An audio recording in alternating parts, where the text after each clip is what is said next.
Um, I look at the first inning. They hit a ball through the shift, and then he somewhat jammed Seager, the base hit, and looks like he's going to get out of the inning, and we're just not quite able to turn the double play.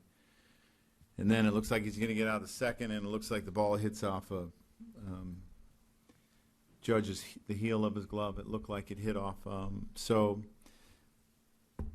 He gave up some hits. He didn't give up a lot of hard hits, but he gave up some hits and was not able to get enough swings and misses.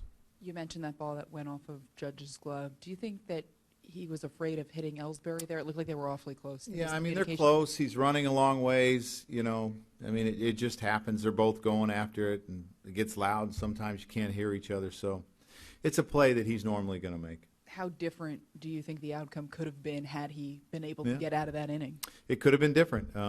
There's no doubt about it. But we gave him too many runs, and we weren't able to score enough. On the flip side, what did you think of Blyer and the job he did? Really good job. He did a really nice job. 4 good innings for us. Somewhat rested some of the other guys, so he did a really good job. Ron.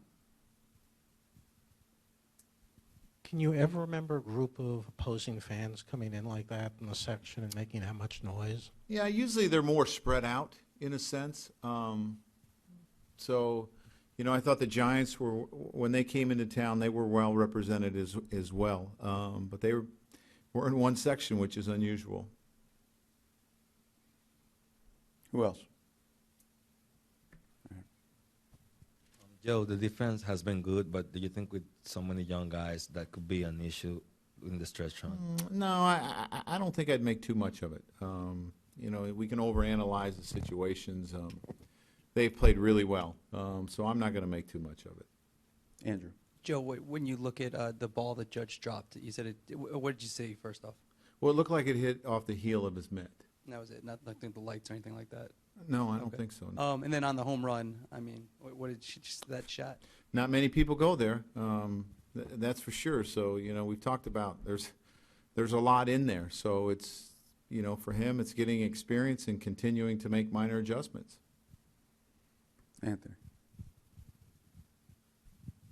Joe, obviously the young guys have played with a lot of energy and poise so far, but do you, 2 games in a row like this that you've lost, you're not going to win them all, obviously, but is there something to say to them, or do you have to guide them in some way? Playoff pressure is kind of mounting at this time of year. Are they aware of that? Are they, do you try to fend it off? I think they've handled it really well. We just haven't scored runs the last 2 days, and that happens. We've been pretty consistent offensively. I think we got 2 yesterday and 2 today, and that's usually not enough to win a game. So hopefully we come out and have a better offensive night. Ryan. Joe, do you anticipate Didi playing tomorrow, or do you not know yet? I don't know. I'll see how he feels. Dan. The fact that you guys responded after those 2 games in Baltimore, does that give you some sense of confidence that maybe you wouldn't have? Yeah, it does. It's a couple games. Like I said, I'm not going to make too much of it. We got to come out and win a game tomorrow and play better, obviously.